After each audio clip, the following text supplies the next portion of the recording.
Bonsoir, você chegou ao mais do mesmo. Tudo bem, gente? Programa produzido pela Igreja Reformada Luz para as Nações em Montreal e tem como propósito principal falar mais da mesma Escritura, mais das mesmas doutrinas e mais do mesmo Cristo. A única novidade que a gente busca aqui é novidade de vida. O mais do mesmo é sempre ao vivo. Quase sempre, porque hoje está gravado. Vou fazer uma visita e eu queria chegar no horário certo.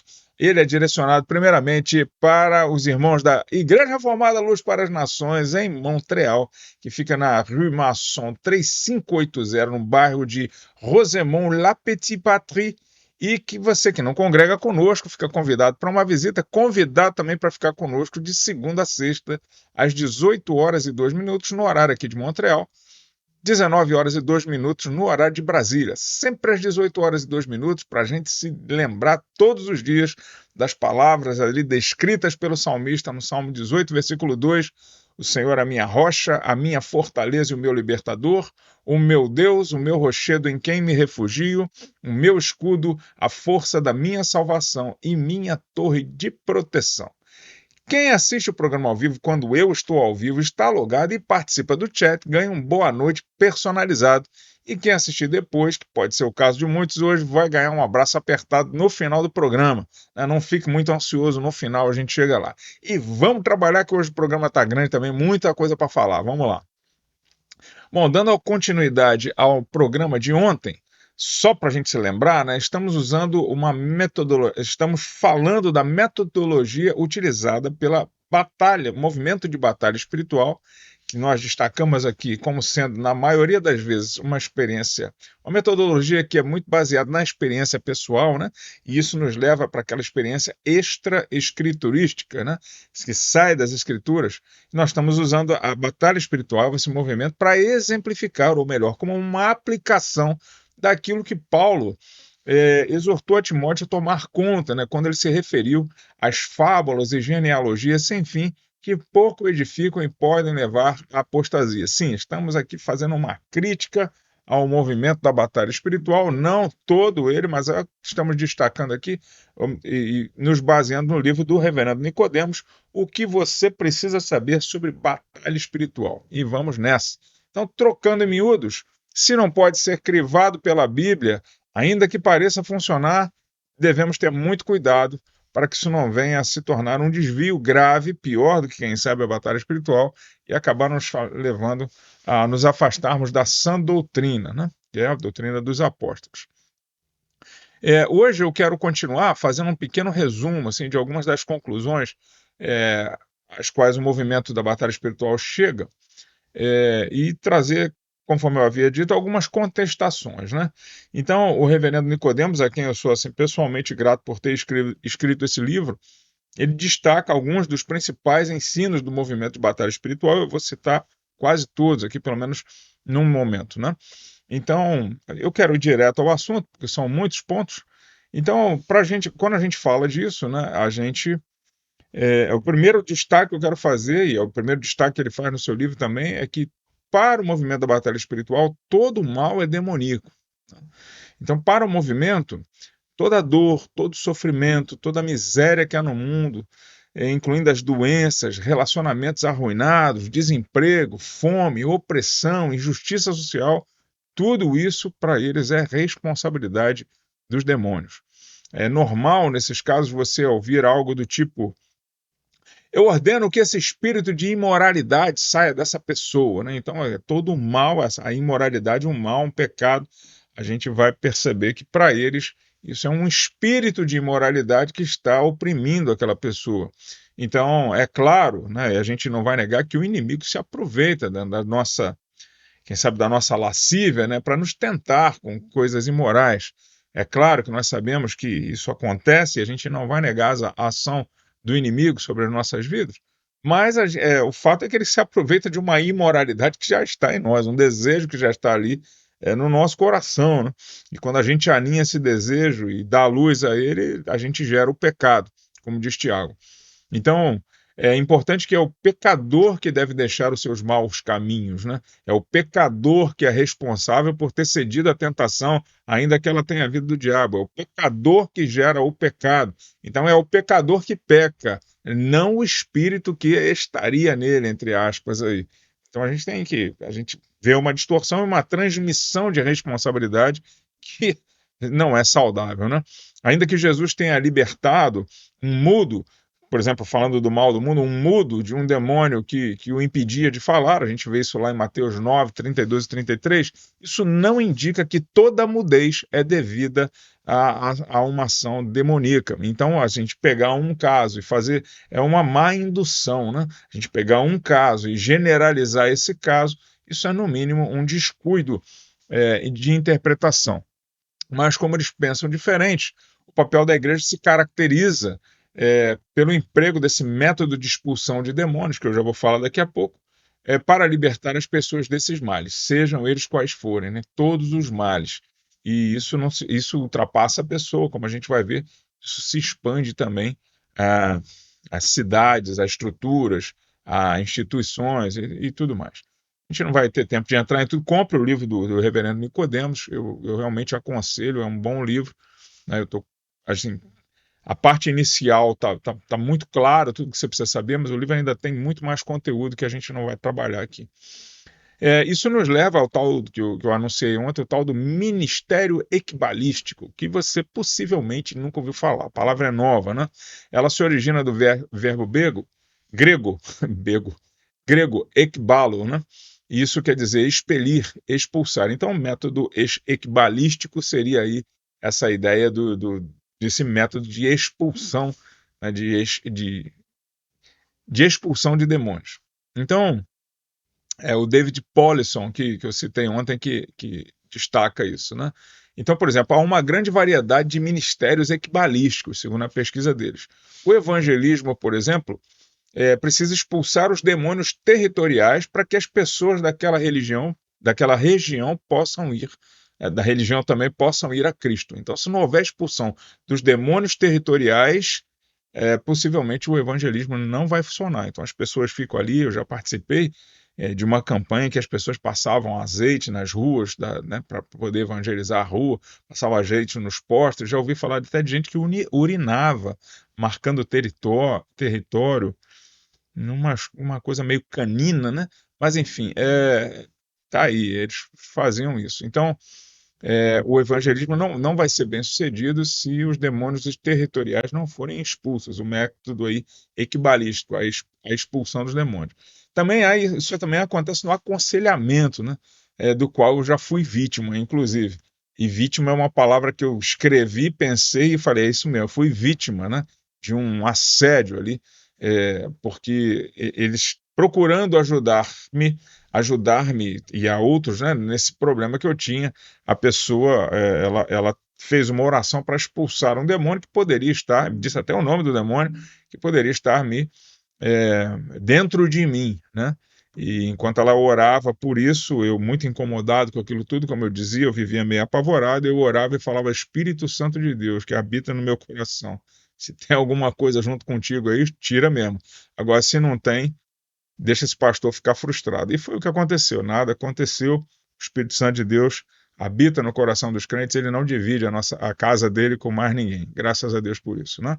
Então, em um dia, em conversa, você me chama para o café, eu conto como é que foi essa experiência, que ela é quase um filme de terror.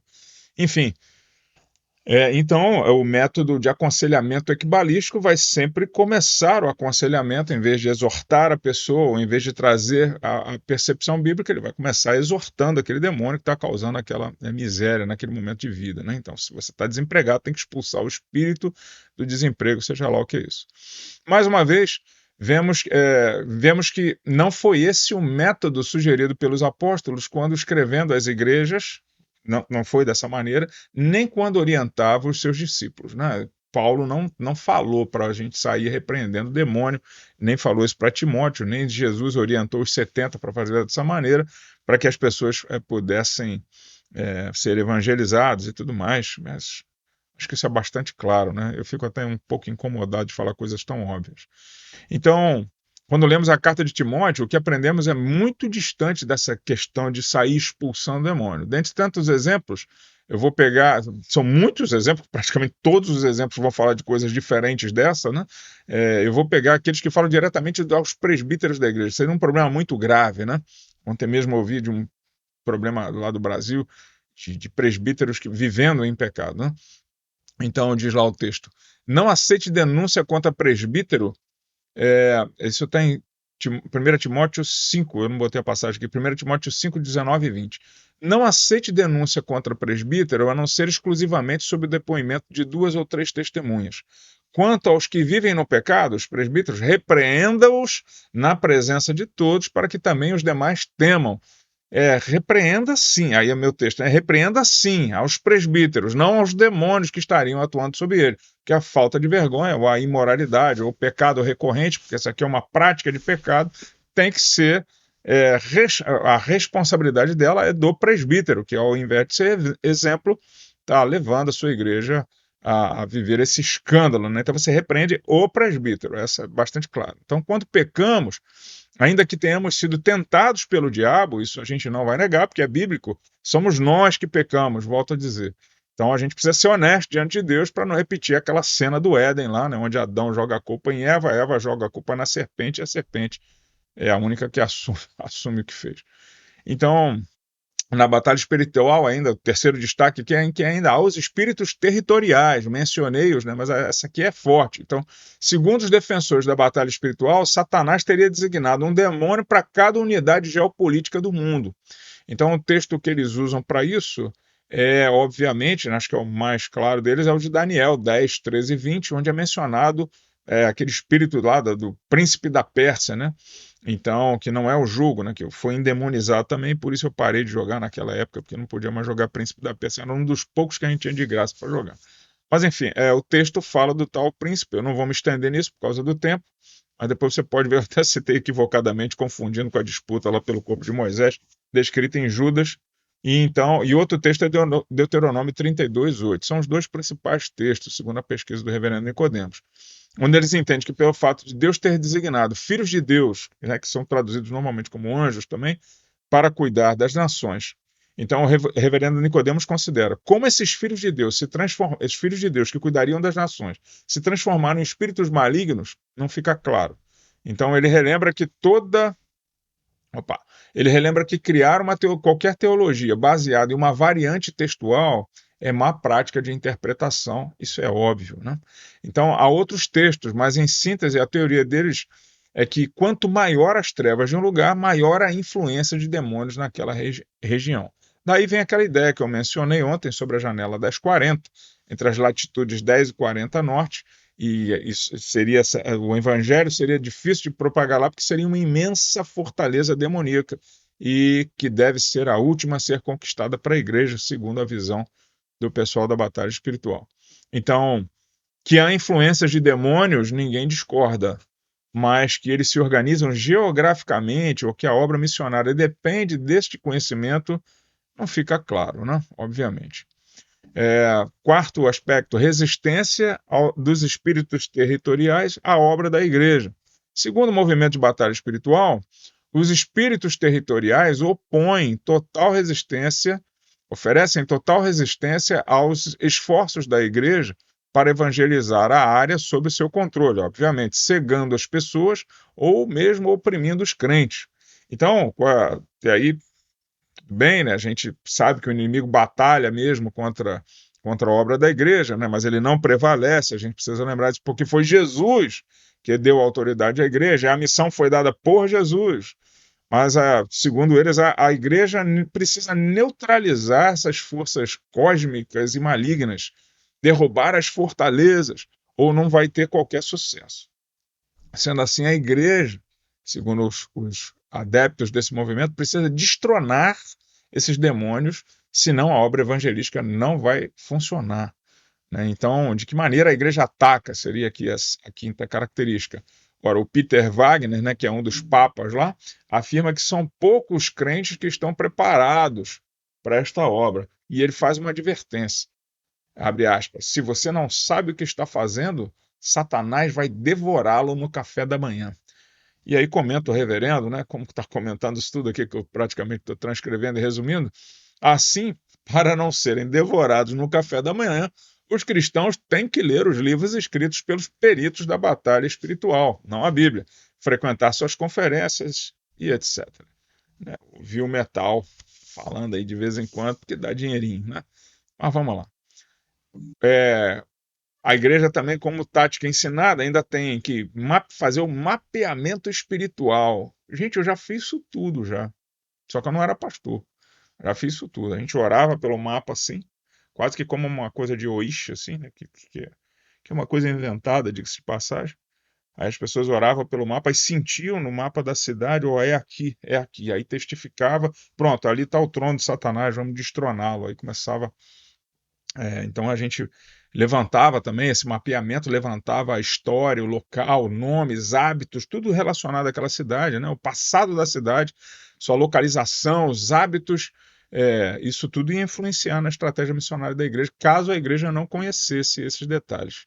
Né? Conhecer a cultura de um lugar sempre vai nos ajudar a aplicar corretamente a mensagem do Evangelho. Então, 10 para essa ideia de estudar o lugar, mas 0 para essa ideia de que, se você não souber disso, o trono ali, o trono de Satanás não vai ser destituído. Né? Nem tem citação do trono de Satanás, sim, mas é uma maneira alegórica de falar sobre a situação daquela cidade. Então, a outra coisa que a igreja faz para atacar é usar a oração de guerra. É tudo uma sequência, né? Que é declarar em voz alta que Jesus é o Senhor daquele lugar. Você possivelmente já foi convocado em algum momento, você que é mais antigo na fé, né, que é velho de igreja, a dizer que a sua cidade é do Senhor Jesus, né? Ou então colocar cartazes, né, pedindo que todo mundo diga, porque quanto mais pessoas disserem, maior vai ser a eficácia dessa declaração. Então, aqui, por exemplo, Montreal é do Senhor Jesus. E amém, amém. É mesmo. Porque, mas é através da pregação e não da repreensão que a gente vai levar as pessoas ao conhecimento de Cristo. Então, não é declarando aos principados da cidade o que já diz o Salmo 24: do Senhor é a terra e sua plenitude, o mundo e aqueles que nele habitam. Ou seja, não tem nada de novo e Satanás é o primeiro a saber que essa terra aqui tem dono. Né? Então, aqui é o nosso Senhor. Então, em resumo, a oração de guerra serve também para neutralizar a ação dos demônios. Daí vem a expressão, né? Nesse enredo vem a expressão tá amarrado, amarra o demônio, repreende e tal. Depois ficou popularizada. E quebra de maldições hereditárias seria a última característica aqui. Será que isso é bíblico, né? Eu vou responder muito simplesmente assim: não, não é bíblico. Mas se vocês estiverem interessados, porque eu não quero estender demais, mas se vocês estiverem interessados, que a gente fala sobre isso amanhã também, porque eu vou concluir a semana, amanhã eu posso dar aqui uma pincelada boa, quer dizer, vou expressar aqui o conhecimento que o nosso reverendo Nicodemos pesquisou, né? Esse mérito é dele aqui. Espero não estar estragando muito. Mas se quiserem, eu falo sobre isso aí. Deixa aqui no comentário que amanhã, ou de noite mesmo, quando eu chegar em casa, eu dou uma lida e, se for interessante, a gente fala um pouquinho sobre essas características da maldição hereditária e dizer por que ela não é bíblica, né? Mas, para não dizer que eu não falei das flores, né? Para não dizer que não falei de nada bom, a gente pode concordar, o reverendo coloca 3 princípios, eu adicionei um quarto aqui humildemente, né? 4 princípios do movimento de batalha espiritual, né? Que é a realidade com que eles tratam as forças do mal. Né? Tem crente hoje, principalmente os crentes modernos, que vão dizer que não tem demônio, que não existe poder maligno, né? E, bom, isso também é heresia, isso não está na Bíblia. Então a gente poderia falar do oposto, né? O oposto da batalha espiritual também é errado. Então, eles tratam com muita realidade o problema das forças do mal. É claro que a gente não pode ser menino para isso. Outra característica que o reverendo destaca é a preocupação evangelística. Os caras evangelizam, seja pelo método errado, isso aqui, seja. Eu não sei exatamente se estão evangelizando pelo mesmo evangelho que nós, mas digamos que sim, essa preocupação evangelística precisa ser louvada. Outra coisa também é a ênfase na oração. Os caras oram muito. Podem estar orando pelo motivo errado, mas eles oram. E aí eu acrescento nesse quarto detalhe essa dependência de Deus para fazer tudo. E outra coisa que eu quero destacar ainda, junto com o quarto, é que é a prontidão para o serviço. Não tem erro, não. Todo mundo que eu convivi daquela época estava disposto para trabalhar e era sério. Até porque às vezes tinha medo que o diabo jogasse na cara a falta de seriedade, né? Mas, enfim, se aprumava, né? Entrava no prumo e partia para a guerra. Isso era, assim, louvável e eu preciso destacar. Como eu não estou falando de pessoas, eu estou falando de princípios, né? Eu quero mencionar as pessoas para falar bem delas. Então, nesse sentido. Preocupações. Bom, preocupação com esses movimentos, né? Como é aqui a nossa. Se eles podem, nós não. A primeira preocupação é aquela questão da falta de base bíblica. É difícil provar com muitos textos o que eles estão alegando. Segundo, nenhuma instrução, não há na Bíblia, como exemplo disso, não há nenhuma instrução para mapeamento espiritual na Bíblia. Trono de Satanás? Nope.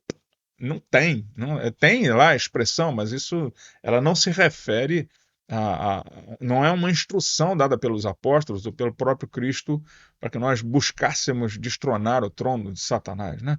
É interessante, mas não está lá. Historiografia espiritual é só para acomodar a mensagem adequadamente. Né? Terceiro, não há nenhuma instrução para atacar espíritos estruturais quando Jesus compartilhou a missão com os 70. Teria sido omissão da parte de Jesus? Teria sido omissão do Espírito Santo, como argumentamos ontem? Né? Então, outra preocupação, a experiência como fonte de revelação e conhecimento. Experiência não é suficiente, irmãos. A experiência pode estar validando uma coisa ou outra, mas tem que ser crivado pelas Escrituras. E isso é interessante mencionar que o reverendo faz aspecto aqui. O Peter Wagner, por exemplo, não menciona os casos, ele menciona muitos casos lá da Argentina, mas ele não menciona os casos em que nada aconteceu, que não deu certo. Né? Então, o uso das experiências, geralmente ele é publicado pelas experiências selecionadas, as que chegaram onde todo mundo queria. Outro problema, obsessão pelo mundo dos espíritos. O pragmatismo contra a verdade bíblica, tantas vezes. Oitavo e último, ataque à suficiência de Cristo. E esse vai ser o nosso fechamento de amanhã. E eu encerro. O quanto isso tudo faz parte da sua construção teológica. Porque eu mesmo percebo que eu fui tão influenciado por cada uma dessas estratégias que eu sou, de alguma maneira, influenciado até os dias de hoje. Eu tenho que filtrar de novo. Naturalmente, eu já tenho outra coisa pensando. Eu tenho que confrontar com as Escrituras, confrontar diante das Escrituras.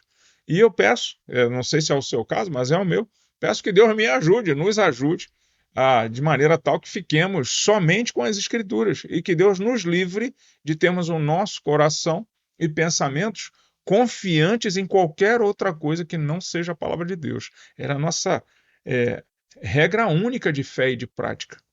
E ainda que aparentemente funcione, não podemos ceder a essa experimentação extra-escriturística. Né? Então eu pergunto, mais uma vez, como eu disse, para a gente se lembrar, onde está o seu coração? Se eles podem, você não, nem eu. Então continuemos orando sobre isso tudo, e amanhã, dependendo aí dos comentários, a gente fala sobre maldição hereditária, ou então a gente só vai para o fechamento do programa.